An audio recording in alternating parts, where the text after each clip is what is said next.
The year was 356 BC. In the heart of Macedonia, a queen named Olympias gave birth to a son. His name was Alexander. Even before his first cry, whispers of destiny swirled around him. Legends blossomed. It was said he was born on the same night the temple of Artemis, one of the 7 wonders of the world, burned to the ground. Was this an omen of destruction, or of a fire that would burn brighter than any other? His father was King Philip II, a ruthless and ambitious ruler. Philip dreamed of conquering Persia, the greatest empire the world had ever known. Alexander inherited his father's ambition, but he would surpass it. He would not be content with mere conquest. He would strive for something greater, something legendary. Alexander's education was as extraordinary as his birth. Philip summoned the most renowned scholar in Greece, Aristotle, to be his tutor. Imagine the young prince, barely a teenager, absorbing knowledge from the greatest mind of his age. Aristotle taught him philosophy, logic, and rhetoric. He instilled in Alexander a love for learning and a thirst for knowledge. Alexander devoured Homer's epics, dreaming of heroes and glory. He learned of Achilles, the invincible warrior, and Heracles, the demigod who toiled for the good of mankind. These stories fueled his imagination and shaped his destiny. But Aristotle's lessons went beyond books and scrolls. He taught Alexander about the natural world, about the stars and the planets, about animals and plants.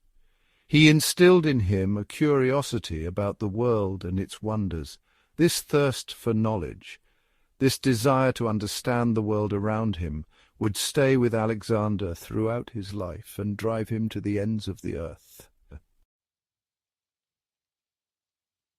No story better illustrates Alexander's courage and intelligence than the taming of Bucephalus. This magnificent black stallion was considered untamable, a wild beast that could never be ridden. But the 13-year-old Alexander saw something different. He saw a creature of immense power and spirit, a creature worthy of a king. While others cowered, Alexander approached the fearsome horse with a calm confidence that belied his age.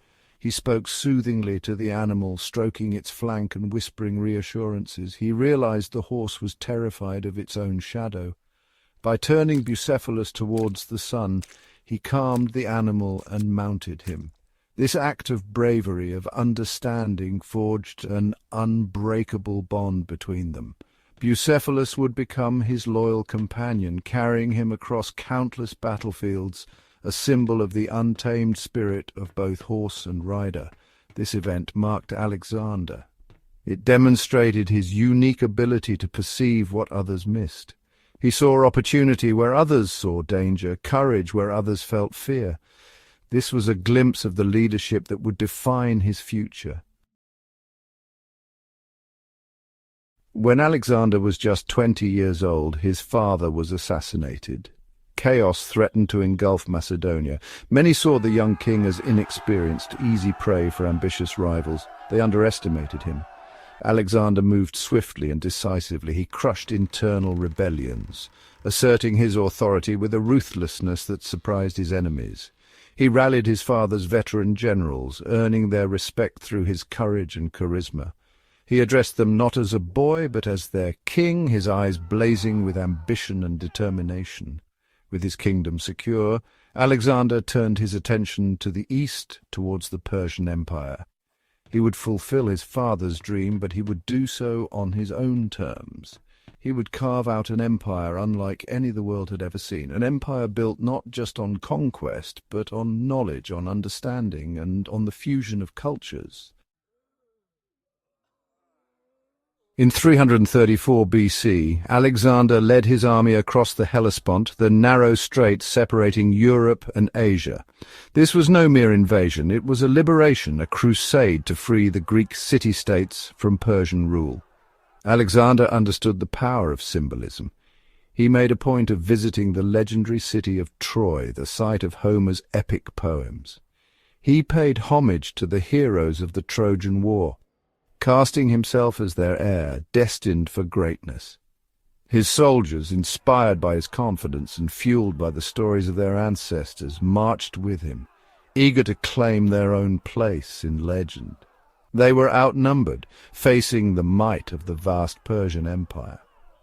But what Alexander lacked in numbers, he made up for in strategy, in determination, and in the unwavering belief of his men. He was not just their king, he was their leader, their champion, their Alexander. The Persian Empire, under the rule of Darius III, was a formidable foe. They outnumbered Alexander's forces, but their size became their weakness. At the Battle of Granicus River, Alexander, with his characteristic audacity, led a cavalry charge directly at the heart of the Persian army. His courage rallied his men and shattered the enemy's resolve. The victory sent shockwaves through the Persian Empire. The young king from Macedonia was not to be underestimated. He followed this victory with another stunning triumph at Issus. Here, against all odds, Alexander outmaneuvered the Persian army, led by Darius himself. The battle was a rout. Darius fled in disgrace, leaving behind his family and his treasury. Alexander, with his customary magnanimity, treated the captured Persian women with respect and courtesy. He understood that true victory lay not just in conquering land, but in winning the hearts and minds of the people. Master of the East, from Gaugamela to the gates of India. The Battle of Gaugamela in 331 BC cemented Alexander's reputation as a military genius. Facing a massive Persian army, he used a combination of brilliant tactics and sheer audacity to outmaneuver and crush his enemy. Darius was defeated once again, his empire crumbling around him. Alexander entered Babylon, the heart of the Persian Empire, not as a conqueror but as a liberator. He allowed the conquered people to keep their customs and their religions. He understood that a lasting peace could only be built on mutual respect and understanding. His empire grew at an astonishing pace. He conquered Egypt, where he was hailed as a pharaoh. He founded the city of Alexandria, a beacon of knowledge and culture that would become one of the greatest cities in the world. He pushed eastward, driven by an insatiable curiosity to see what lay beyond the known world. He was a conqueror, yes, but he was also an explorer, a scholar, a visionary who dreamed of uniting East and West under one banner. On the banks of the Hydaspes, the cost of unending ambition. Alexander's eastward march seemed unstoppable. He crossed the Indus River, venturing deeper into India than any Greek had before. But his greatest challenge lay ahead. At the Hydaspes River he faced the army of King Porus, a formidable warrior king. The battle was fierce and bloody, a testament to the courage of both armies. Alexander, as always, led from the front, risking his life alongside his men. He emerged victorious, but the cost of victory was high. His army was exhausted, weary of endless campaigning. They longed for home, for the familiar shores of Greece. Even Bucephalus, his loyal steed, succumbed to his wounds, dying in his master's arms. Reluctantly, Alexander agreed to turn back. He had ventured further east than any man before him, but his dreams of reaching the end of the world remained unfulfilled. He had conquered kingdoms and empires, but he had yet to conquer himself, his boundless ambition. The Mystery of Babylon, Death of a Conqueror, Birth of a Legend. In 323 BC, at the age of 32, Alexander the Great died in Babylon. The cause of his death remains a mystery to this day. Some whisper of poison, others of disease. Whatever the cause, his death sent shockwaves through the world. His empire, vast and sprawling, was divided amongst his generals. They would fight amongst themselves, their ambitions dwarfed by the shadow of the man they had served. But Alexander's legacy extended far beyond the borders of his empire. He was more than just a conqueror. He was a visionary, a unifier, a man who dared to dream of a world without borders. He had spread Greek culture and learning throughout the East, planting the seeds for a cultural exchange that would last for centuries. In death, he achieved a status that transcended mere mortality.